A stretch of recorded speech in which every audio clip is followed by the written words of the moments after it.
नमस्कार, मैं चंदन कुमार अपने YouTube चैनल में आपका स्वागत करता हूं। तो दोस्तों, आज के हम इस वीडियो में जानेंगे एस.डी. यादव की जो अंकगणित की किताब होती है उसका जो पहला चैप्टर होता है संख्या पद्धति, उसका बेसिक परिचय हम लोग इस वीडियो के माध्यम से कवर करने की कोशिश करेंगे। तो हमारा पहला टॉपिक है प्राकृतिक संख्याएं।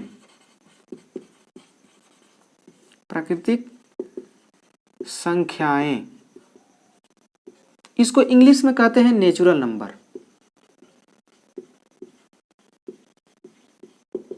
Natural number.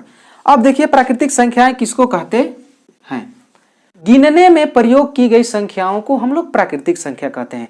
जिसे हम लोग गिन सकते हैं, काउंट कर सकते हैं, उसे प्राकृतिक संख्या कहते हैं। इसके आगे मैं लिख दे रहा हूं गिनने में प्रयोग की गई।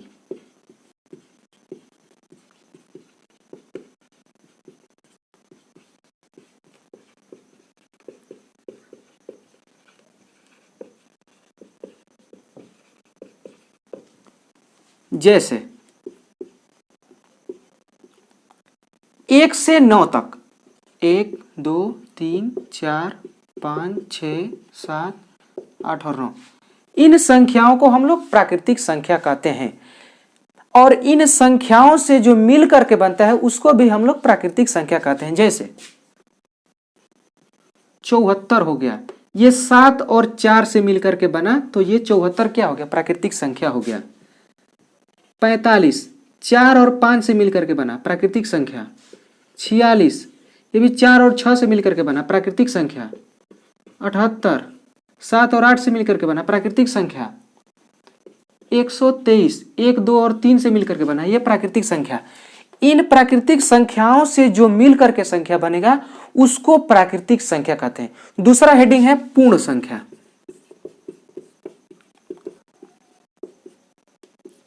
Whole number.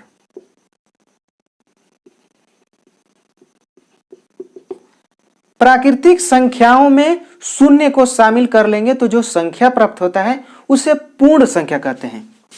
यानी शून्य प्लस प्राकृतिक संख्या,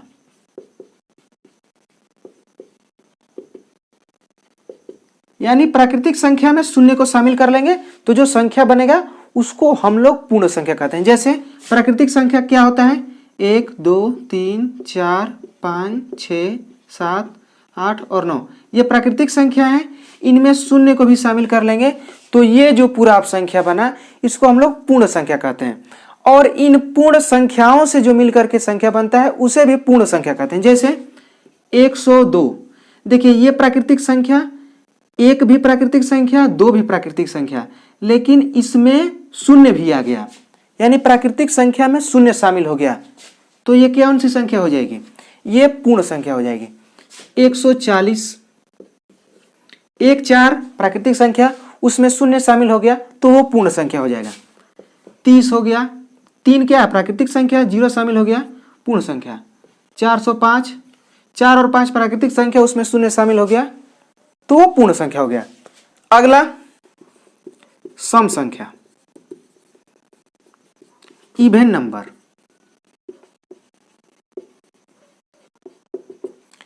वे संख्याएं जो 2 से पूरी पूरी विभाजित हो जाए, कट जाए, उसे सम संख्या कहते हैं।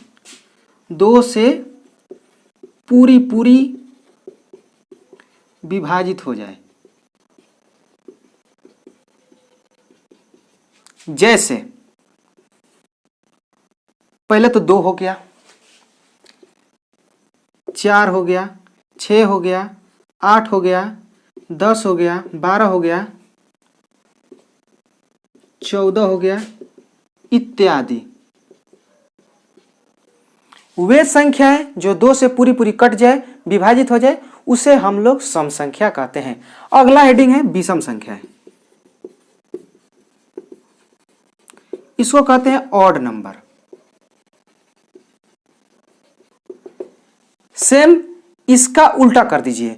वे संख्याएं जो 2 से पूरी पूरी विभाजित न हो सके, कुछ अंत में शेष बच जाता है, उसे हम लोग क्या कहते हैं, विषम संख्या।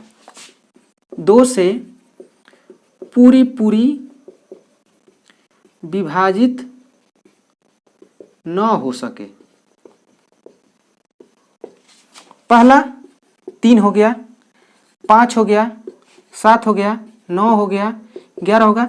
ये 2 से पूरा पूरा नहीं कट पाएगा, लास्ट में कुछ ना कुछ शेष बच जाएगा, तो ये सभी संख्याएं क्या होगी, विषम संख्याएं हो जाएगी इत्यादि। अगला है पूर्णांक। पूर्णांक को इंग्लिश में कहते हैं इंटीजर। प्राकृतिक संख्याओं में जब धन या ऋण चिन्ह लगा दिया जाता है तो उसे पूर्णांक कहते हैं। जैसे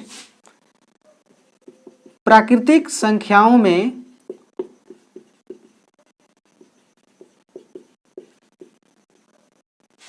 धन या ऋण, धन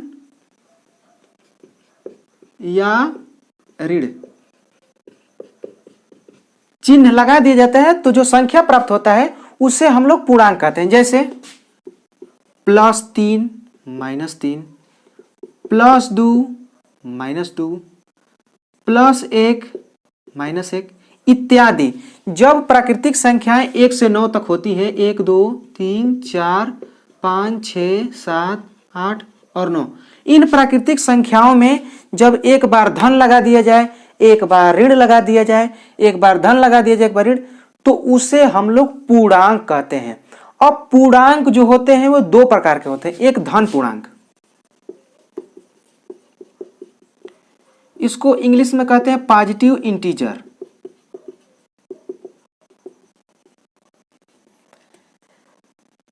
जिन पूर्णांकों में धन चिन्ह लगा होता है वो धन पूर्णांक। जैसे धनात्मक वाले पूर्णांक, जैसे इसमें +3 हो गया, फिर +2 हो गया, +1 हो गया, +4 हो गया, +6 हो गया, यानी जिसमें धनात्मक धन चिन्ह लगा होगा वो धन पूर्णांक होगा। दूसरा होता है ऋण पूर्णांक, इसको कहते हैं निगेटिव इंटीजर।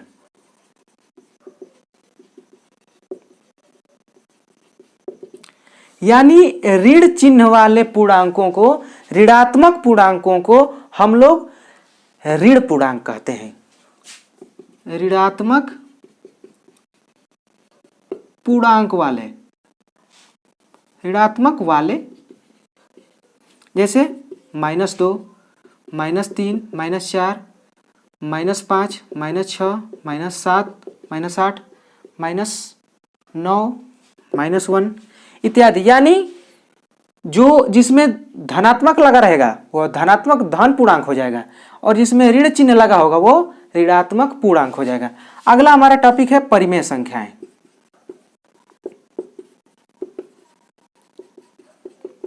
इसको कहते हैं रेशनल नंबर।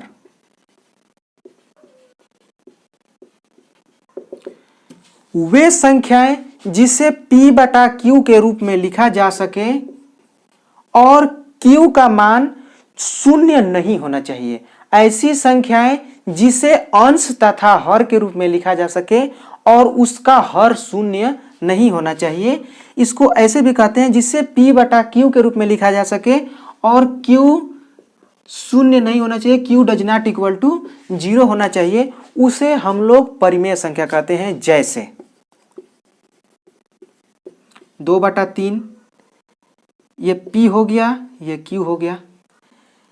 इसका जो हर है वह 0 नहीं होना चाहिए, अंश भले ही 0 हो जाए लेकिन उसका हर 0 नहीं होना चाहिए। 3/4, 5/6, 7/8, ये सब क्या है, परिमेय संख्याएं हैं। अगर लिख दे 0/1 तो ये भी परिमेय संख्या है, क्योंकि मैंने कहा कि उसका जो हर है वह 0 नहीं होना चाहिए, बाकी अंश 0 हो जाए कोई प्रॉब्लम नहीं है, लेकिन उसका जो हर है वो 0 नहीं होना चाहिए।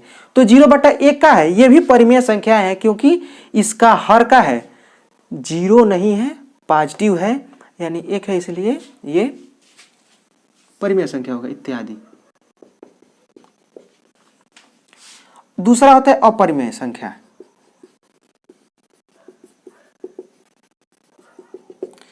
बिल्कुल इसका उल्टा, जिसे P/Q के रूप में न लिखा जा सके उसे हम लोग क्या कहते हैं, अपरिमेय संख्या जिसे p बटा क्यू के रूप में न लिखा जा सके उसे हम लोग क्या कहते हैं? अपरिमेय संख्या। जैसे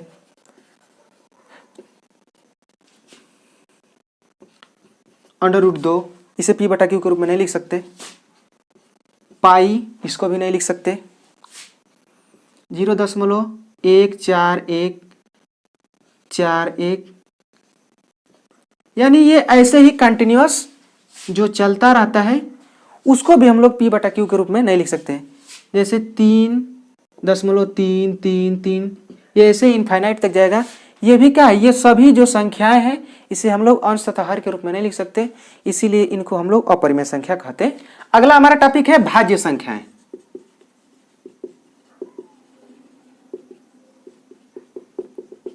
वे संख्याएं जो एक से, स्वयं से और किसी अन्य दूसरे संख्याओं से पूरी पूरी विभाजित हो जाए, कट जाए, उसे हम लोग भाज्य संख्या कहते हैं। एक से, स्वयं से और दूसरे से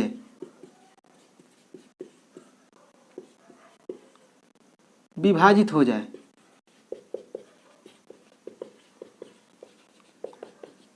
जैसे 6 हो गया, ये 1 से भी कट जाएगा, 6 से भी कट जाएगा, 2 से भी कट जाएगा और 3 से भी कट जाएगा। क्या है? भाज्य संख्याएं हैं। 8 हो गया, ये 1 से भी कट जाएगा, 2 से भी कट जाएगा, 4 से भी कट जाएगा, 8 से भी कट जाएगा। 12 हो गया, 16 हो गया, इत्यादि। ऐसी संख्या है जो एक से, स्वयं से और अन्य दूसरे संख्या से भी पूरी पूरी कट जाए, उसे हम लोग क्या कहते हैं? भाज्य संख्याएं। इसके बाद अगला है अभाज्य संख्याएं।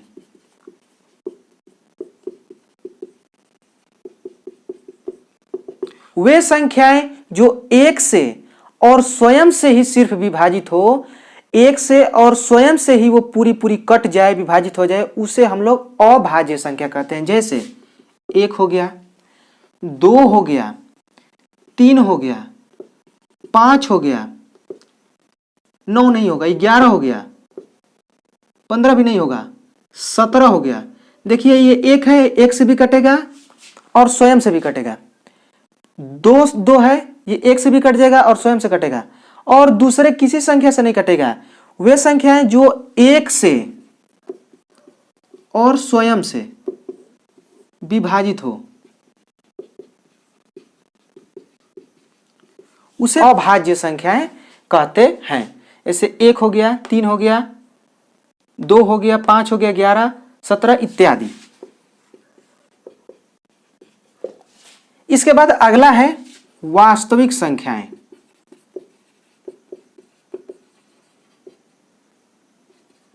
इसको अंग्रेजी में कहते हैं रियल नंबर। देखिए, परिमेय संख्या और अपरिमेय संख्या दोनों के मेल से, यानी जिसमें परिमेय संख्या भी हो और अपरिमेय संख्या भी हो, तो उसे हम लोग कहते हैं वास्तविक संख्याएं। यानी परिमेय संख्या भी हो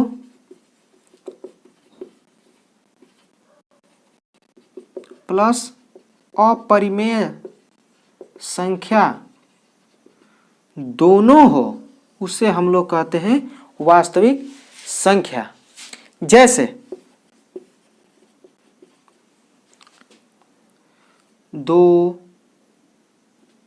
-1, 2/3, पाई, √3, √4, 0.3333 ... इत्यादि। वे संख्या जिनमें परिमेय संख्या भी हो और अपरिमेय संख्या दोनों हो, उसे वास्तविक संख्या कहते हैं। तो वीडियो देखने के लिए धन्यवाद। मिलते हैं अगले वीडियो में।